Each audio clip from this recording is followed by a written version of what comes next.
Yang akan kami bahas hari ini adalah pertama, riset pemasaran, kedua, peramalan permintaan, ketiga, nilai, kepuasan, dan loyalitas pelanggan.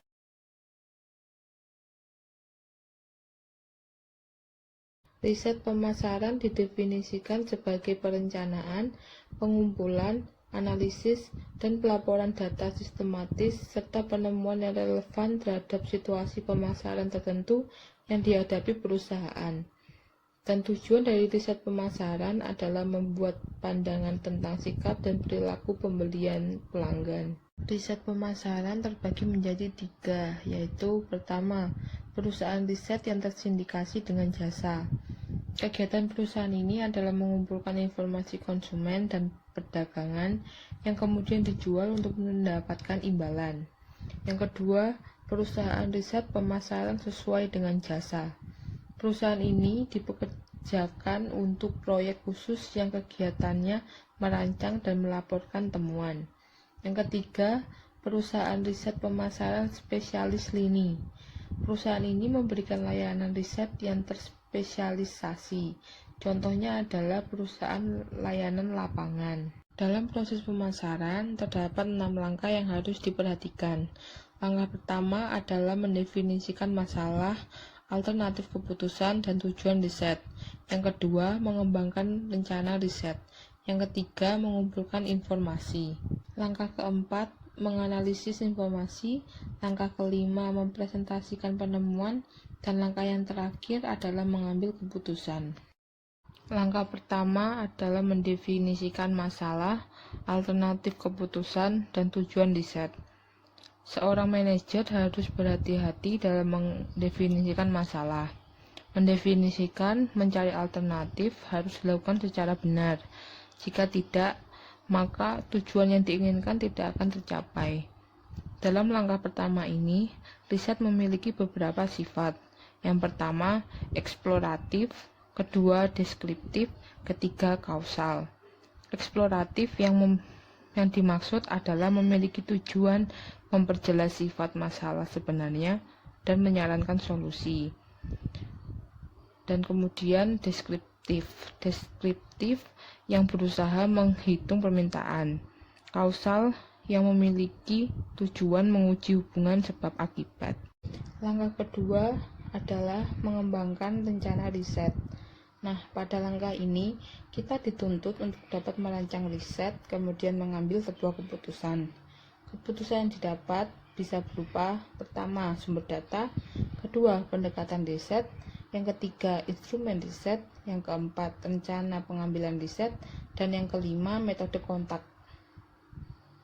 Nah, yang sekarang sumber data.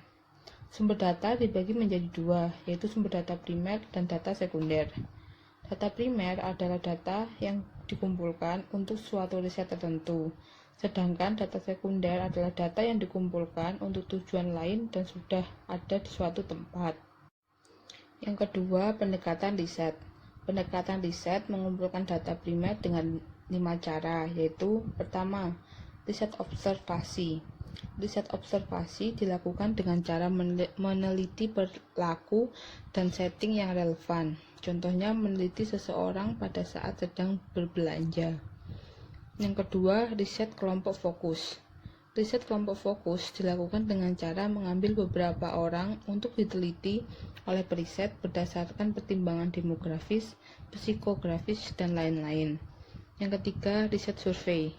Riset survei digunakan untuk mempelajari pengetahuan, kepercayaan, referensi, kepuasan masyarakat, dan untuk mengukur berbagai besaran dalam populasi umum. Yang keempat, data perilaku.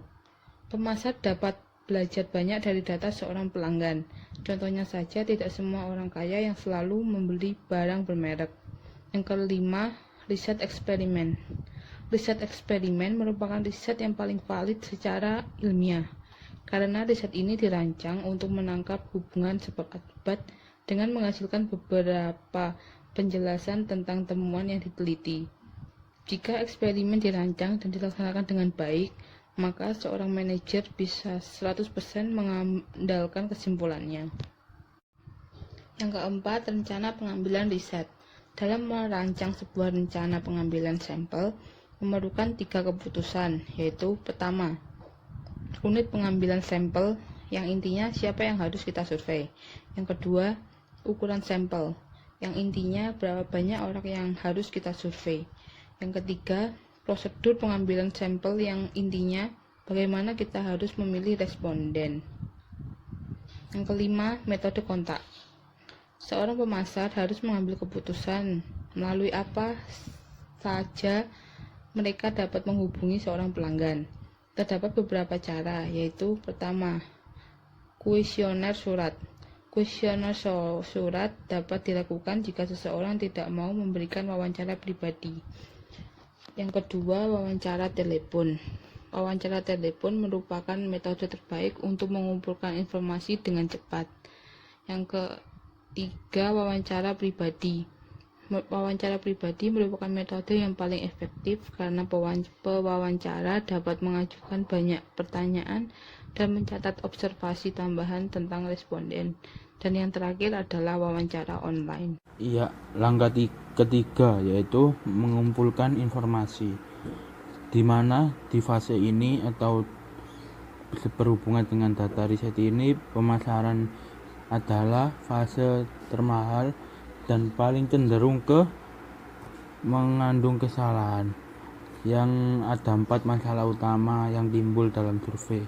Beberapa responden tidak ada di rumah, harus dihubungi kembali atau diganti. Selanjutnya, langkah keempat yang dikenal sebagai langkah menganalisis informasi, di mana satu langkah ini sebelum langkah terakhir adalah penyimpulan temuan dengan mentabulasikan data dan mengembangkan distribusi frekuensi, di mana sekarang riset itu menghitung rata-rata untuk mengukur diversi variabel dan untuk menerapkan beberapa teknik dan model keputusan dengan harapan menemukan temuan tambahan. Ya, langkah kelima yaitu mempresentasikan temuan, di mana langkah ini sebagai langkah terakhir, yaitu riset mempresentasikan pertemuan tersebut yang relevan dengan keputusan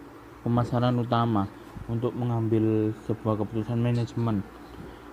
Riset ini makin dituntut untuk memainkan peran konsultan yang lebih proaktif dalam menerjemahkan data dan informasi menjadi pandangan dan rekomendasi. Ya, sebagai contoh berikut ini, sebagai beberapa periset berusaha menghidupkan data bagi pemasaran dalam organisasi mereka, yaitu seperti Delta Airlines menciptakan video tentang pelanggan bisnis. Ini utamanya ya yang disebut TED. Langkah keenam, mengambil keputusan, yaitu di mana manajer yang memerintahkan riset tersebut harus mempertimbangkan lagi, dan jika kepercayaannya mereka terhadap temuan rendah, mereka mungkin bisa menolak keputusan tersebut, dan jika keputusannya tinggi, bisa mungkin mereka juga menerima keputusan tersebut. Ya, di sini juga ada dari keputusan John Little dari MIT, yaitu mendefinisikan dukungan keputusan pemasaran atau marketing decision support system, yang disingkat sebagai MDSS, sebagai pengumpulan yang terorganisasi sistem, alat, dan teknik dengan piranti lunak dan piranti keras yang mendukung.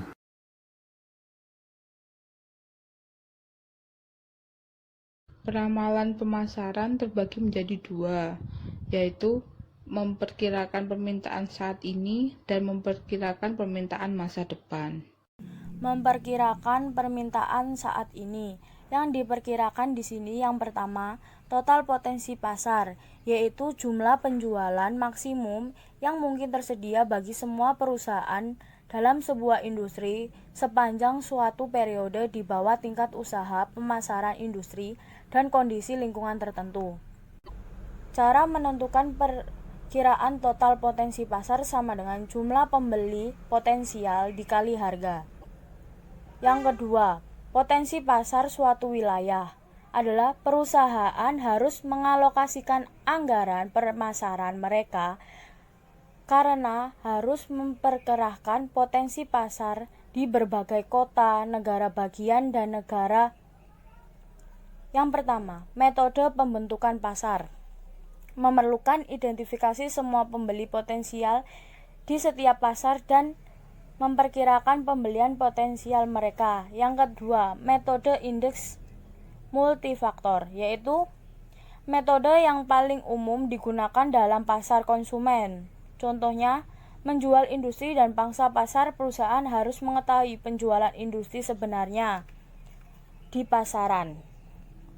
Yang ketiga, penjualan industri dan pangsa pasar, yaitu persentase total penjualan perusahaan dari semua sumber dengan total penjualan produk atau barang dan jasa dalam industri tertentu. Memperkirakan permintaan masa depan. Yang pertama, survei maksud atau intensi pembelian. Peramalan. Peramalan adalah seni mengantisipasi apa yang mungkin dilakukan pembeli dalam kondisi tertentu. Survei juga menanyakan keuangan pribadi konsumen di saat ini dan di masa depan serta harapan mereka tentang ekonomi. Survei bermaksud untuk pembeli berguna dalam memperkirakan permintaan produk industri, produk konsumsi tahan lama, pembelian produk yang harus direncanakan sebelumnya, dan produk baru. Nilai survei juga berguna sebagai meningkatkan keutamaan karena setidaknya pembeli, sedikitnya pembeli, rendahnya biaya, dan bermaksud jelas mengungkapkan dan mengimplementasikan. Yang kedua, gabungan pendapat tenaga penjualan yang bermanfaat untuk wiraniaga mempunyai pandangan lebih baik terhadap tren, memberikan keyakinan yang lebih besar bagi mereka untuk kota penjualan, lebih banyak intensif untuk pencapaiannya. Pendapat para ahli. Perusahaan mendapatkan peramalan dari para ahli termasuk penyalur, distributor, pemasok, konsultan pemasaran, dan asosiasi dagang. Banyaknya perusahaan membeli peramal ekonomi dan industri dari perusahaan peramalan ekonomi terkemuka yang menyediakan segabrek data dan kecanggihan peramalan. Maka dari situ para perusahaan atau para pemilik usaha akan mencari para ahli untuk kemajuan perusahaannya.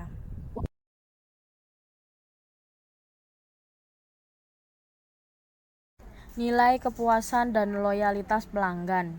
Nilai yang dapat diciptakan perusahaan adalah nilai yang berasal dari pelanggan itu. Nilai yang berasal dari pelanggan adalah semua nilai yang dimiliki sekarang dan nilai yang dimiliki masa depan. Contohnya saja di diagram organisasi tradisional, di mana manajemen puncak berada di atas, kemudian bawahnya manajemen menengah, bawahnya orang-orang garis depan, dan paling bawah adalah pelanggan. Dan untuk diagram organisasi modern, pelanggan berada di atas, kemudian di bawahnya ada orang-orang garis depan, kemudian manajemen menengah, dan paling bawah adalah manajemen puncak. Urutan berikut adalah orang-orang garis depan yang memenuhi, melayani, dan memuaskan pelanggan. Dan untuk manajemen penengah, tugasnya yaitu mendukung orang garis depan hingga mereka dapat melayani pelanggan dengan baik. Untuk manajemen puncak, tugasnya memperkerjakan mendukung manajemen menengah yang baik. Maka bahwa dikatakan di sini manajemen puncak yaitu harus terlibat secara pribadi dalam mengetahui, memahami, dan melayani pelanggannya. Kemudian loyalitas pelanggan. Loyalitas pelanggan adalah komitmen pelanggan mengetahui secara mendalam untuk berlangganan kembali atau melakukan pembelian ulang produk atau jasa terpilih secara konsisten di masa yang akan datang, meskipun pengaruh situasi dan usaha pemasaran mempunyai potensi untuk perubahan perilaku. Nilai kepuasan dan loyalitas pelanggan. Pada subbab ini kita akan membahas yang pertama, nilai yang dipersepsikan pelanggan. Yang kedua, total kepuasan pelanggan. Ketiga, mengamati kepuasan. Keempat, kualitas produk dan jasa. Nilai yang dipersepsikan pelanggan. Dewasa ini konsumen lebih terdidik dan lebih berpengetahuan. Mereka mempunyai sarana misalnya internet, untuk memverifikasi klaim perusahaan dan mencari alternatif yang lebih unggul. 1. Menerapkan konsep nilai. Anggaplah pembeli perusahaan konstruksi besar ingin membeli sebuah traktor dari Caterpillar dan Komatsu.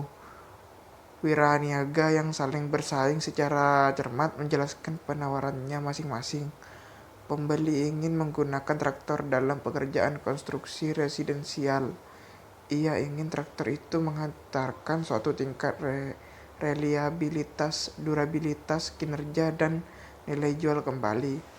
Ia mengevaluasi traktor itu dan memutuskan bahwa Caterpillar mempunyai manfaat produk yang lebih besar berdasarkan persepsinya tentang atribut-atribut tersebut. Ia juga mempertimbangkan perbedaan-perbedaan dalam layanan yang menyertainya, pengiriman, pelatihan, dan pemeliharaan, dan memutuskan bahwa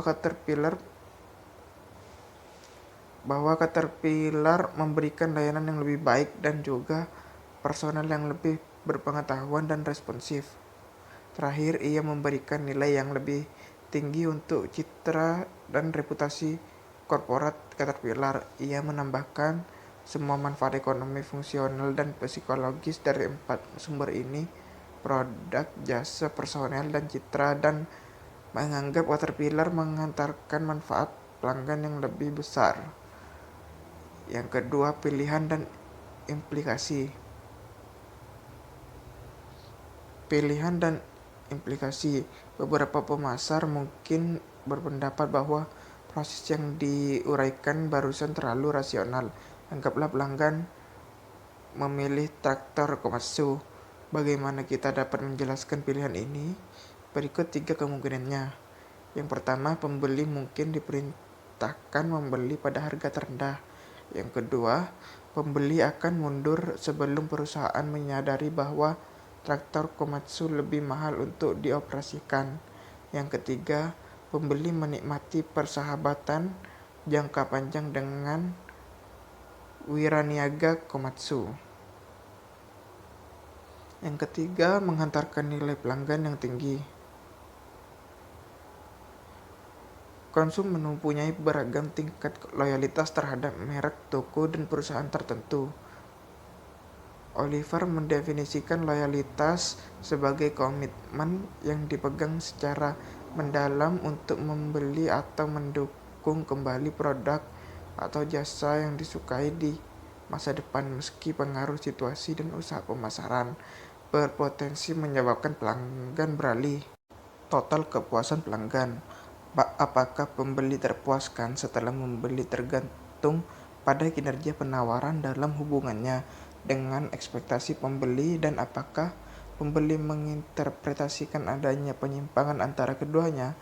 Secara umum, kepuasan adalah perasaan senang atau kecewa seseorang yang timbul karena membandingkan kinerja yang dipersepsikan produk atau hasil terhadap ekspektasi mereka. Jika kinerja gagal memenuhi ekspektasi, pelanggan akan tidak puas. Jika kinerja sesuai dengan ekspektasi, pelanggan akan puas. Jika kinerja melebihi ekspektasi, pelanggan akan sangat puas atau senang. Penilaian pelanggan atas kinerja produk tergantung pada banyak faktor, terutama jenis hubungan loyalitas yang dimiliki pelanggan dengan sebuah merek. Konsumen sering membentuk persepsi yang lebih menyenangkan tentang sebuah produk dengan merek yang sudah mereka anggap positif. Mengamati kepuasan. Ada 2 cara untuk mengamati kepuasan pelanggan. Yang pertama, teknik pengukuran. Ada sejumlah metode untuk mengukur kepuasan pelanggan. Survei berkala dapat melacak kepuasan pelanggan secara langsung dan juga mengajukan pertanyaan tambahan untuk mengukur niat pembelian kembali dan kemungkinan atau kesediaan responden untuk merekomendasikan suatu perusahaan dan merek kepada orang lain. Yang kedua, pengaruh kepuasan pelanggan. Bagi perusahaan yang berpusat pada pelanggan, kepuasan pelanggan merupakan tujuan dan sarana pemasaran. dewasa ini perusahaan harus lebih baik lagi memperhatikan tingkat kepuasan pelanggannya karena internet menyediakan sarana bagi konsumen untuk menyebarkan berita buruk dengan cepat dan juga berita baik ke seluruh dunia. Beberapa pelanggan bahkan membuat situs web sendiri untuk menyiarkan kekesalan dan ketidakpuasannya. Kualitas produk dan jasa. Kepuasan juga tergantung pada kualitas produk dan jasa. Apa sebenarnya kualitas itu? Berbagai ahli mendefinisikan sebagai kecocokan untuk digunakan, pemenuhan tuntutan, bebas dari variasi, dan seterusnya. Kita akan menggunakan definisi American Society for Quality. Kualitas adalah totalitas fitur dan karakteristik produk atau jasa yang bergantung pada kemampuannya untuk memuaskan kebutuhan yang dinyatakan atau tersirat. Pengaruh kualitas.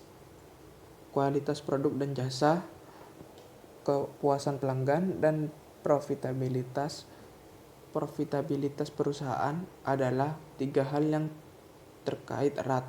Semakin tinggi pula tingkat kualitas, semakin tinggi tingkat kepuasan pelanggan yang dihasilkan, yang mendukung harga lebih tinggi dan seringkali biaya yang lebih rendah. Studi telah memperhatikan korelasi yang tinggi antara kualitas produk relatif dan profitabilitas perusahaan. Perusahaan yang menurunkan biayanya terlalu jauh akan menerima akibatnya ketika kualitas pengalaman pelanggan menurun. Kualitas total. Kualitas total adalah tugas semua orang, seperti halnya pemasaran. Pemasar memainkan beberapa peran dalam membantu perusahaan mereka mendefinisikan dan mengantarkan barang dan jasa berkualitas tinggi kepada pelanggan sasaran. Pertama, mereka mengemban tanggung jawab utama untuk mengidentifikasi kebutuhan dan persyaratan pelanggan dengan benar. Kedua, mereka harus mengkomunikasikan ekspektasi pelanggan dengan tepat kepada perancang produk. Ketiga, mereka harus memastikan bahwa pesanan pelanggan dipenuhi dengan tepat dan sesuai jadwal. Keempat, mereka harus memeriksa bahwa pelanggan menerima instruksi yang benar, pelatihan dan bantuan teknis dalam penggunaan produk. Kelima, mereka harus tetap berhubungan dengan pelanggan setelah penjualan untuk memastikan bahwa mereka puas dan tetap puas. Keenam, mereka harus mengumpulkan ide pelanggan tentang perbaikan produk dan jasa dan menyalurkan ide-ide tersebut ke departemen yang tepat. Ketika pemasar melakukan semua ini, mereka memberi kontribusi penting pada manajemen kualitas total dan kepuasan pelanggan, dan juga profitabilitas pelanggan dan perusahaan.